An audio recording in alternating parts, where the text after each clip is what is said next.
As consumers, we have more choices than ever, not just in what we buy, but how we buy it.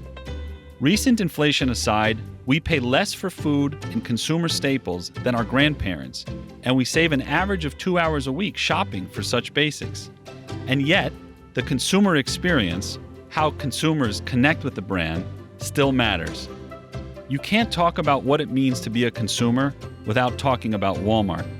Sam Walton opened the first Walmart in 1962 and a decade later took the company public. Today, Walmart is the world's largest retailer with more than 10,000 stores in 24 countries and home delivery that reaches 30 million U.S. households.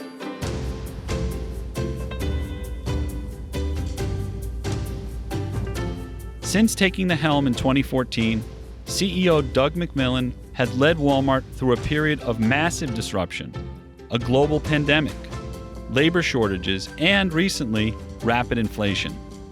I wanted to hear how Doug is navigating these challenges and opportunities, so I traveled to Walmart's headquarters in Bentonville, Arkansas. Thank you for having me, Doug. This isn't a typical CEO office. Can you tell us about it? This was Sam Walton's office.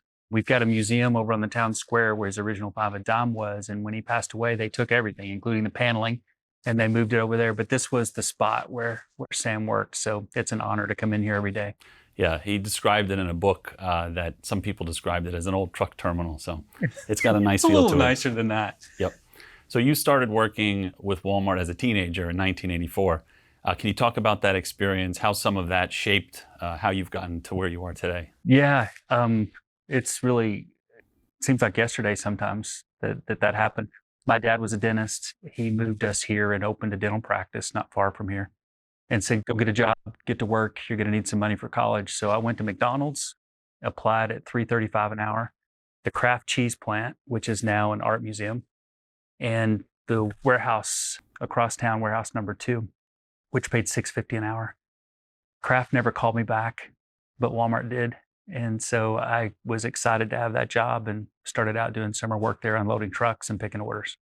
Is any part of that experience that sticks with you still today? Yeah. Yeah, I was unloading trucks with different people, but one of the guys was named Johnny, and Johnny loved Walmart. And he started talking to me about the culture of the company and profit sharing and the new truck he'd bought, and was one of the people that got me excited about the company, even in 90-degree heat in the summertime unloading a trailer. So this is one of the biggest companies in the world, 2.3 million people, hundreds of millions of customers. How do you personally relate to both the corporate side of things as well as the human side of it, the person who's buying products from your store and who's working for the company? As an associate, I've worked in a store, I've worked in 2 distribution centers, I'm out in stores all the time, so it's fairly easy to stay connected. And you do have to be there with them to understand what's happening because things change so fast. This year we've had more inventory than we wanted. There are different challenges that happen as each week goes by. So there's, 1 week a month where I'm here with a variety of meetings, and the other weeks during the month I'm out somewhere. Pre and now kind of post-ish pandemic, I'm making international trips in addition to domestic trips.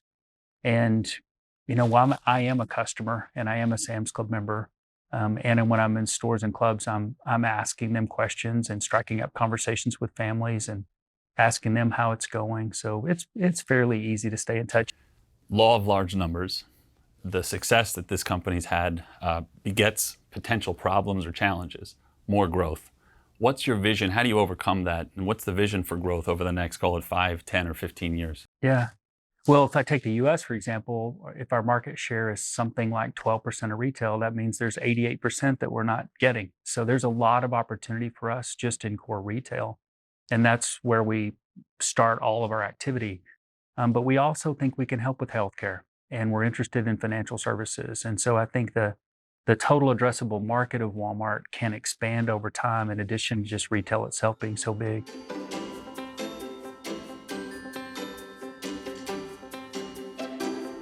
In 2014, when you came in to run the company, there was a big investment period, and we described it as the greatest omnichannel transformation in retail or on earth. And you're leading that today. Can you talk about one of maybe the biggest challenge in moving the organization from store towards digital or omnichannel? The biggest challenge so far has turned out to be between our ears, our mindset and the way we think about the business. When I first moved into this role, e-commerce growth was a top priority. So we started working on that. A little later, you start to understand that there's an entire body of work to be done related to the tech stack and becoming a digital company and working in a different way. We actually have to work differently and have a different mindset related to customer and member outcomes as we build digital products and build omni products, not just sub-optimizing within our silos. And this company was built with excellence in operations and supply chain and merchandising.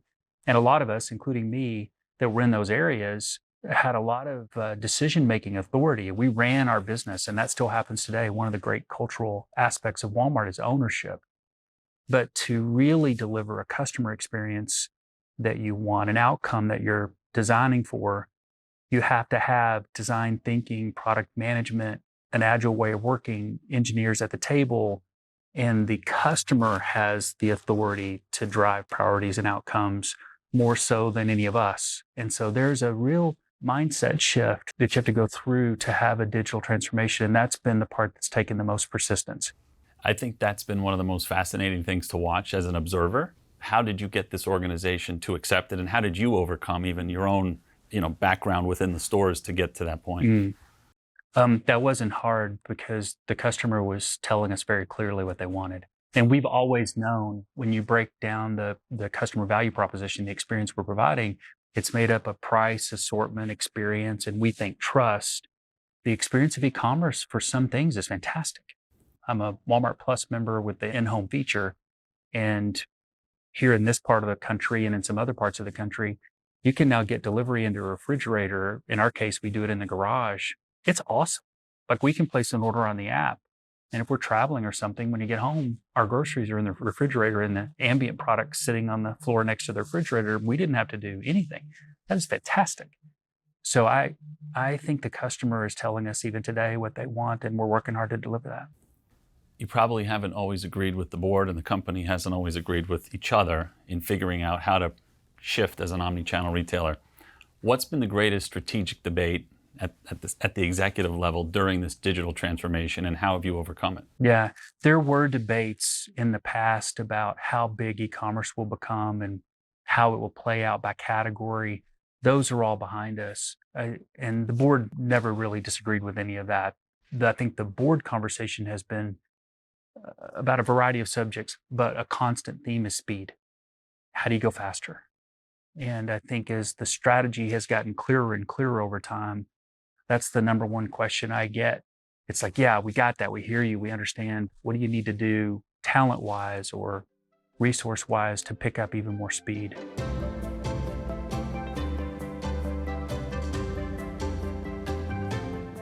Shifting to inflation, it brings its own set of challenges. How do you balance taking care of the employee organization with making sure maintaining prices are still low for your core customer? Mm-hmm. Well, as you know, we've been raising wages for years. There have been times when we've made bigger wage investments and other times when we've done more targeted geographical increases. And so that work continues. Healthcare matters. All the benefits matter. And then as it relates to retail pricing, trying to get prices down for everybody, customers and associates and everyone, in some cases protecting opening price points, particularly in food categories, that's a priority. And then managing our cost to try and keep our pricing down as low as we can and still deliver for shareholders in an appropriate way is obviously the balancing act. One of the growth strategies is being able to attract a customer with maybe a different income skew than the core customer.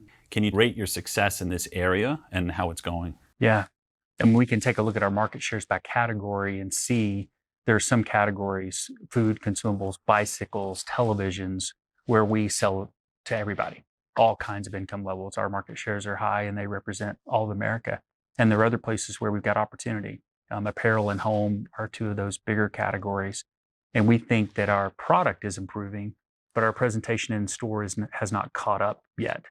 And so one of the reasons why that's really important to us is that we want people that come into our stores to have confidence, not only in what they see, but in the e-commerce assortment they don't see. We've got a tremendous opportunity to have a bigger apparel and home business online, but I think sometimes that gets hindered by presentation at store level. We're working on all those components to try and make sure that we're growing market share in some of these other categories to the level we think it should be at. And that does lead you to higher household incomes, both for in-store business as well as online. Walmart Plus is a great opportunity for us. You'll remember for years now, we've been talking about the fact that when a customer shops online and in store, they spend more and they spend more in the store. Well, Walmart Plus just takes that relationship to an even greater level. Shifting towards governance, ESG. Our company went through a transformation back in 2004 and 2005.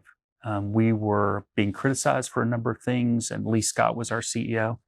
And he kind of came to us at one point. I was reporting to him and said, we need to change the way we think about this. Instead of trying to fight back against criticism with facts, let's go talk to all of our critics and see if they have something helpful and constructive to say about making the company better. And if they do, let's embrace that.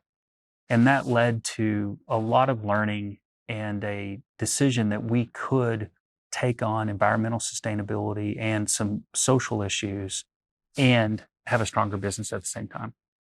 And it proved to be true.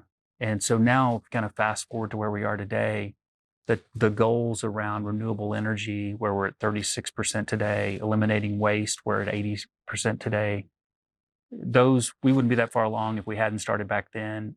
And we now can then look forward and say, let's take on Project Gigaton and carbon and engage our suppliers in a different way, a factory location at a time, a package at a time. How can we make decisions that actually make things better? Our commitments start with protecting millions of acres of land and miles of ocean. But the real end state is, how do all of our decisions get made in a way where the environment's actually strengthened because Walmart's part of an equation? Through our lens, we just look at it as a practical matter of doing business in a smart way. And it turns out that eliminating waste, which we've been trying to do from the very beginning of the company, is very much aligned with being a more sustainable company. I see a lot of alignment with building a strong business and being an even more impactful and responsible company.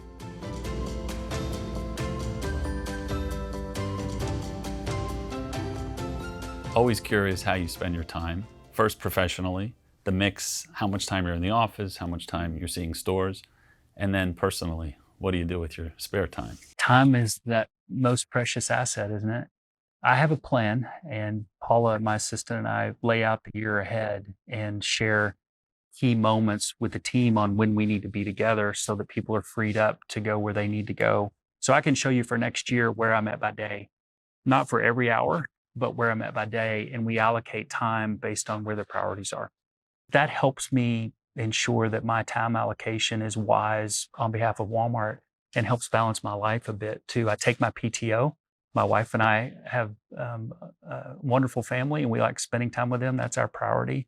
And I'm super competitive. That's one of the reasons why I like retail. So when I'm not working, I'm usually doing some sort of sport, hopefully with family. We've got a 40-year tradition playing basketball on Sunday afternoons. And that's something that's kind of passed to the younger generation now. So I'm the old guy trying to keep up with 20-somethings and not get hurt so I can show up to work on Monday morning. Thanks. I appreciate your time, getting to know strategy and you a little bit better. Appreciate it. All the success going forward. Thanks, Simeon. Thanks for coming.